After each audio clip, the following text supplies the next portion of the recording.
गांव के पास बने एक जंगल में दो राक्षस रहा करते थे।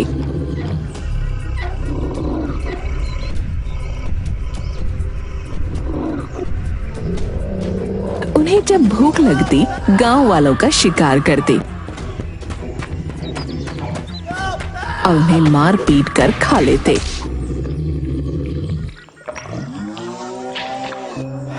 जिसके कारण गांव के लकड़हारे उनसे बहुत डरते थे। एक बार अनजाने में उन्होंने इंसानी वेश में नागराज कुमार को पकड़ लिया और उनका जादुई दीपक उनसे छीन लिया। नागराज कुमार, ये तो बड़ा अनर्थ हो गया। नागलोक के जादुई दीपक के कारण ही यहाँ उजाला रहता था। अगर दीपक नहीं मिला तो हमें अंधेरे में रहना होगा। सैनिकों, पिताजी को इसकी खबर नहीं होनी चाहिए। मैं उन राक्षसों को ढूंढकर दीपक जरूर ले आऊंगा। लेकिन नागलोक में अंधकार हो जाने के कारण नागराज कुमार का सर एक बड़े पत्थर से टकरा जाता है और वो बेहोश हो जाते हैं। दूसरी तरफ गरीब लकड़हारे बाबूलाल के घर में खाने को कुछ भी नहीं था। वो सोचने लगा, राम जी की कसम, मरना तो निश्चित है। या तो भूख से मरे या फिर जंगल जाकर मरे। जंगल जाकर मरूंगा तो कम से कम मन में यह तो रहेगा कि हमने परिवार के लिए मेहनत करी, वरना मरने के बाद भी खुद को माफ नहीं कर पाऊंगा।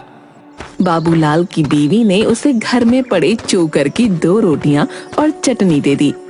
एक हाथ में कुल्हाड़ी और एक हाथ में खाने पीने की पोटली लेकर बाबूलाल पेड़ काटने जंगल की ओर चल पड़ा। जब वो जंगल पहुंचा तो उसे दूर दूर तक कोई नहीं दिखा। वो सोचने लगा, राम जी की कसम, कितने बड़े बड़े पेड़ लगे हैं और दूर दूर तक पंछी भी दिखाई नहीं देता है। इन राक्षसों के डर से चिड़ियों ने भी जंगल में आना छोड़ दिया है। आगे जाऊं या यहीं से लौट जाऊं? डर के मारे तो हमारी चुटिया खड़ी हो रही है। राम जी की कसम। बेचारे बाबूलाल के सामने बार बार उसके परिवार का भूखा चेहरा आ जाता। हिम्मत करके वो आगे बढ़ा। उसे सामने एक पेड़ गिरा हुआ दिखाई पड़ा। राम जी की कसम, बीवी ने जो रोटी बनाई है खा लेते हैं। कहीं ऐसा ना हो कि भूखे ही मर जाएं। फिर आगे बढ़ेंगे और पेड़ काटेंगे। देखें हमारी किस्मत में क्या लिखा है राम ने। बाबूलाल ने अपनी पोटली खोली। पोटली खोलते ही रोटी, चटनी और प्याज की महक चारों तरफ फैलने लगी। कुछ ही दूरी पर दोनों राक्षस भी पेड़ पर बैठे हुए थे। काफी दिनों से कुछ ना खाने के कारण उन्हें भी बहुत भूख लगी थी। भैया, गलती से हमने नागलोक का दीपक छीन लिया है। नागों के डर से यहाँ छुप कर बैठे हैं, लेकिन इस सुगंध ने तो मेरी भूख को और भड़का दिया है। अरे भैया, लगता है कोई मानव खाना खा रहा है। मुझे तो मानव के मांस की भी सुगंध आ रही है। चलते हैं और देख कर आते हैं कि किसकी इतनी हिम्मत है जो जंगल में हमारा खाना बनने आया है। वह देखो भैया, वह मानव जाति का जानवर पेड़ के नीचे कुछ खा रहा है। कौन हो तुम? तुम्हें डर नहीं लगता? यहाँ पर बैठकर क्या खा रहे हो? आज तो तू गया बाबूलाल। अजी, आपने भी क्या पूछ लिया? मैं गरीब क्या खाऊंगा? सूखी रोटी और चटनी, यही तो हमारी किस्मत है। राक्षसों ने मानव गोश्त के सिवा कभी कुछ नहीं खाया था। ये नई चीजों को देखकर उनके मुंह में पानी आ गया। उन्होंने बाबूलाल से कहा, बाबूलाल भाई, क्या तुम अपनी रोटी हमें दोगे? राम जी की कसम, भगवान झूठ ना बुलाए। हाथी के जैसा तो शरीर है आपका। भलाई छोटी छोटी 2 रोटियों से आपका क्या होगा? अरे भैया, अगर यह रोटी तुम हमें दे दोगे तो हम तुम्हारी जान भी बख्श देंगे और तुम आराम से लकड़ी काट कर अपने गांव वापस चले जाना। हे भगवान, क्या मुंह दिखाऊंगा गांव में जाकर? वैसे भी मेरे घर में तो बिल्कुल अंधेरा होगा और भूखे मर जाएंगे सब लोग। तो फिर कोई दिया जलाने वाला भी नहीं होगा। अरे वाह, क्यों ना नागलोक का दीपक हम इस मानव को दे दे। अगर दीपक इसके पास रहेगा तो खतरा भी इसी को होगा और हमारी मुसीबत टल जाएगी। बहुत बढ़िया छोटे, तू कमाल कर दिया। चल ला, दीपक किसी को दे देते हैं और इसके बदले में इसका खाना ले लेते हैं। इस मूर्ख को क्या पता कि यह अपनी मौत ले जा रहा है। तुम्हारे घर में कभी अंधेरा नहीं होगा, मैं तुम्हें यह जादू का दीपक भी दे दूंगा। यह तुम्हारे घर में कभी अंधेरा नहीं होने देगा। बाबूलाल ने मन ही मन सोचा, इन्हें मना करने का मतलब है मौत। राम जी की कसम, अपनी कटी हुई लकड़ियां और जादुई दीपक ही लेकर घर चलता हूँ, इसी में खैर है। दीपक और लकड़ियां उठाकर वो घर पहुंचा।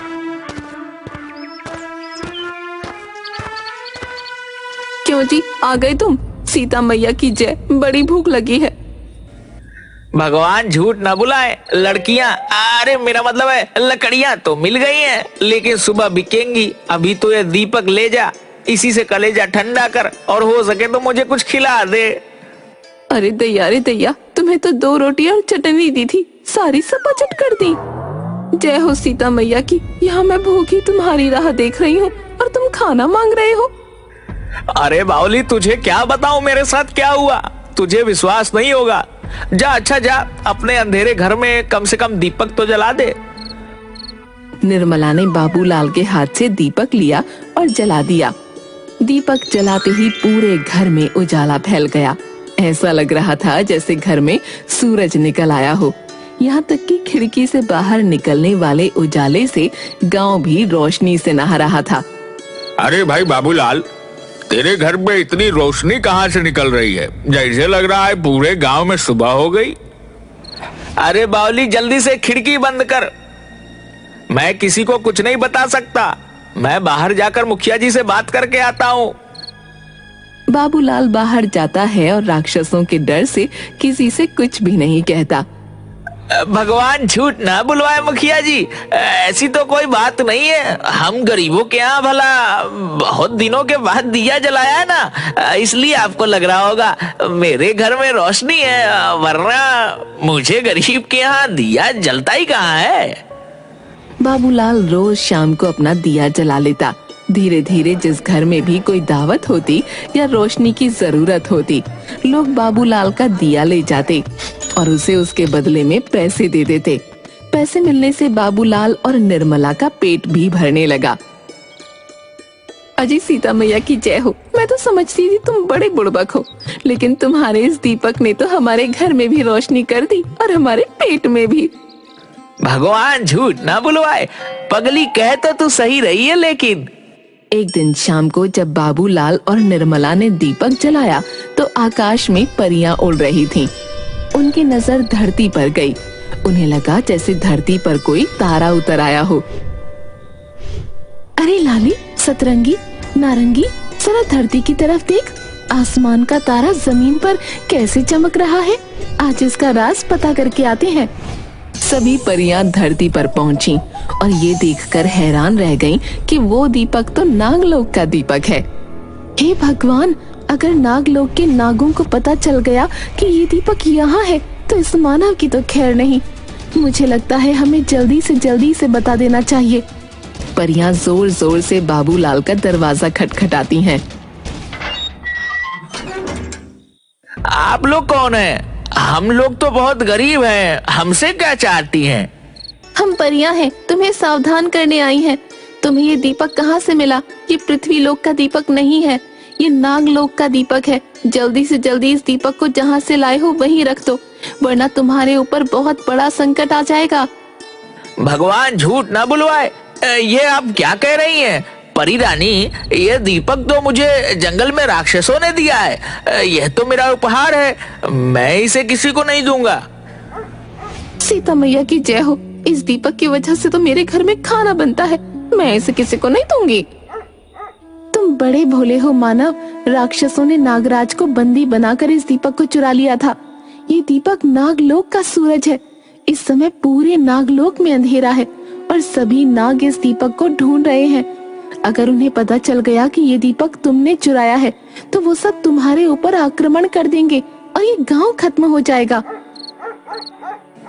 यह आप क्या कह रही हैं? अगर ऐसा हो गया तो क्या होगा, आप ही बताइए। मैं उन्हें यह दीपक कैसे वापस करूं? मेरे अंदर तो ना ताकत है, ना हिम्मत है और ना ही कोई जादुई शक्ति। तुम चुपचाप ये दीपक ले जाकर गांव के बाहर बनी सांपों की बांबी के पास रख दो, वो इसे खुद ही ले लेंगे। लेकिन अब इस दीपक में तुम्हारी गंध आ गई है, वो तुम्हें छोड़ेंगे नहीं, वो तुम्हें सजा जरूर देंगे। अरे सीता मैया की जय हो, परी रानी मेरे पति को बचाने का कोई उपाय बता दीजिए। ये लो, ये जादुई मोती है, इसे मुंह में रखने से तुम गायब हो जाओगे। तुम अपनी बात नागराज को कैसे समझाओगे ये मैं नहीं जानती, पर मैं तुम्हारी इससे ज्यादा कोई भी मदद नहीं कर सकती। तुम्हें खुद ही अपनी बुद्धि से काम लेना होगा। अरे ये क्या हो गया, घोर कलयुग है। मैं तो राक्षसों को खाना देकर आया और उन्होंने मुझे यह मृत्यु को बुलाने वाला दीपक दे दिया। सुनिए जी, घबराइए नहीं, हमें हिम्मत से रहना पड़ेगा। आपको पता है ना, नाग पंचमी आने वाली है। चलिए हम गांव का सारा दूध खरीद लेते हैं। बाबूलाल और निर्मला ने दीपक को गांव के बाहर नाग के बिल के पास रख दिया।